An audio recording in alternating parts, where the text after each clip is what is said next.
Okay, hello everyone. Again I'm back to new video. अनि आजको video चाहिँ मेरो अनबक्सिङ भिडियो रहेको छ।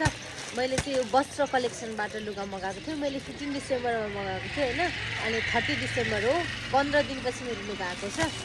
अनि यो चाहिँ नेपाल क्यान यो चाहिँ यो रहेछ के भन्छ कुरियर कम्पनी त होला नि हैन। त्यहाँनिर आएको थियो। Okay, I'm going to unbox it. मैले चाहिँ दुईटा नाइट सुट्स मगाएको थिएँ। कलर त डिफ्रेन्ट पठाइदिएको क्या हो। कलर त मैले कलर त डिफ्रेन्ट पठाइदिएछ। मैले यो कलरमा थिइनँ तर यो कलर मेरो ज्याकेटसँग म्याच भइरहेछ। मैले यो कलर मगाएको थिइनँ। मैले अर्कै कलर मगाएको थिएँ। मैले उयो के भन्छ त्यसलाई लाइट ग्रे कलरको मगाएको थिएँ। यो चाहिँ मेरो हो किनभने मैले दुईटा मगाएको थिएँ नि त।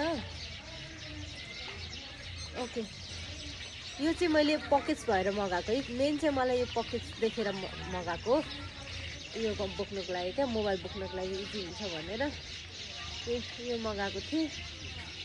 यो तल राख्छु। अनि यो अब लगाएपछि यो थाहा हुन्छ कस्तो गनाएको किन होला यस्तो यो आएको छ। अनि अर्को चाहिँ खोल्दिनँ ल। अर्को चाहिँ आन्टीको हो।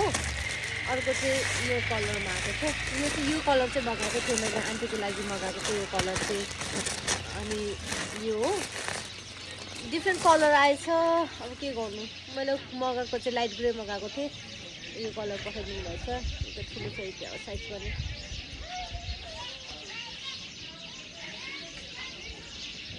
ओके, यो रहेको छ यति रहेको छ ल यो। अनि यो चाहिँ मेरो, यो चाहिँ आन्टीको। मैले खोलिनँ, आन्टीले अहिले खोल्नु लाग्छु। उहाँले कहिले खोल्नुहुन्छ। ओके, यो चाहिँ मैले 850मा लिएको है, 850। अनि त्यसपछि डेलिभरी चार्ज दुईवटा गरेर 800 र 1700 भयो हाम्रो लुगाको होइन दुईवटाको। अनि त्यसपछि 150 चाहिँ डेलिभरी चार्ज दिएको थियो होइन। 1850 तिरेको थिएँ मैले। ओके, मैले टोटल चाहिँ 1850 तिरेको थिएँ। अनि इचको कपडा चाहिँ 850 रहेको छ ल। ओके, योसँग अलिक म्याच हुने खालको, अलिअलि म्याच हुने खालको परेछ। जुत्ता नि म्याच भइरहेछ, जुत्ता नि म्याच भइरहेछ। Okay, thank you so much for watching. Bye by.